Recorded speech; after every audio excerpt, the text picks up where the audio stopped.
What's up, everybody? Matt Gajewski here, back again with the Awesemo team. And today we are talking the Week 11 main slate of college football, and we are going to be using our friends over at PrizePicks and taking a look at some of their player props they have to offer, giving you the 5 biggest edges of the weekend. Before we get started, make sure to hit the thumbs up button, subscribe to the channel, and hit the notification bell so you know when this and all other content goes live. Without further ado, checking out the PrizePicks platform, crisp and clean as always. We are going to start with some passing yardage props. A couple really interesting spots to target this week with us getting pretty late in the season. Again, it's week 11. And the first one, a really interesting situation developing in SMU. You have Tanner Mordecai projected for 314 and a half passing yards. First of all, we're going to hit the under on this, and here's why. First things first, this is a game with a 59.5 point total, which is substantially lower than what we've seen from normal SMU games. UCF under Gus Malzahn, their new head coach, they're running 66 plays per game, passing 45% of the time, just well below average from what we've seen as UCF in the past, and overall lower than season averages too. Keene, their quarterback, just hasn't been able to get it done, so we've seen them embrace the run. This low play volume, this slower pace is going to depress SMU's play volume. And right now, Mordecai is averaging 320 passing yards per game, so his PrizePicks projection is really close to that. And then you've had the SMU coaching staff this week really vocal about using Preston Stone. So Preston Stone is a 4-star recruit at quarterback, one of the best recruits this program's ever had.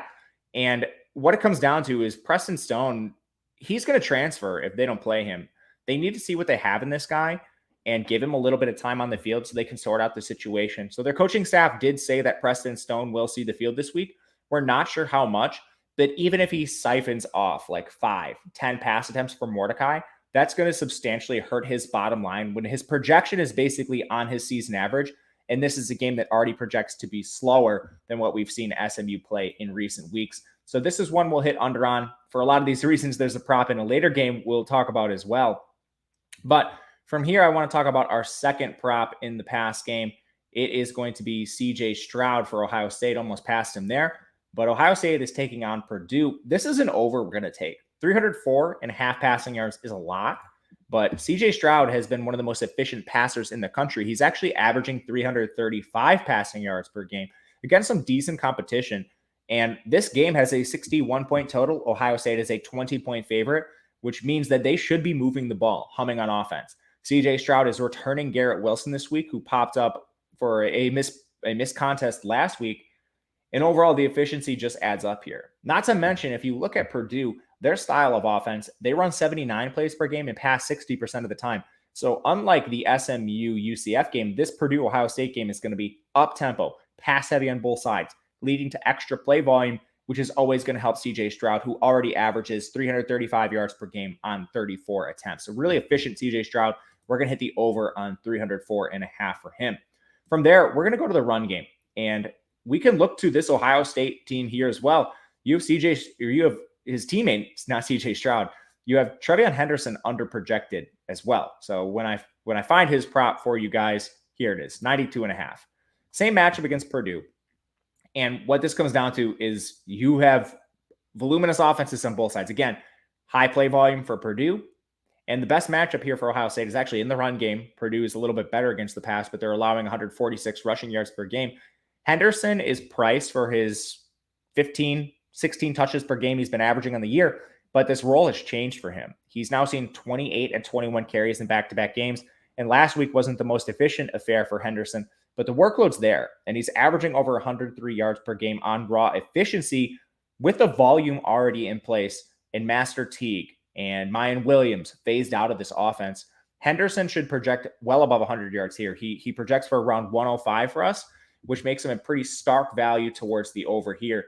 And I like using Henderson and CJ Stroud in different props. If you're running like a 5-way parlay, you could use them both together. But if you're just doing 2 ways, I like using them kind of as arbitrage pieces against each other, raising your floor on some of these props. But I think they're both good values towards the over.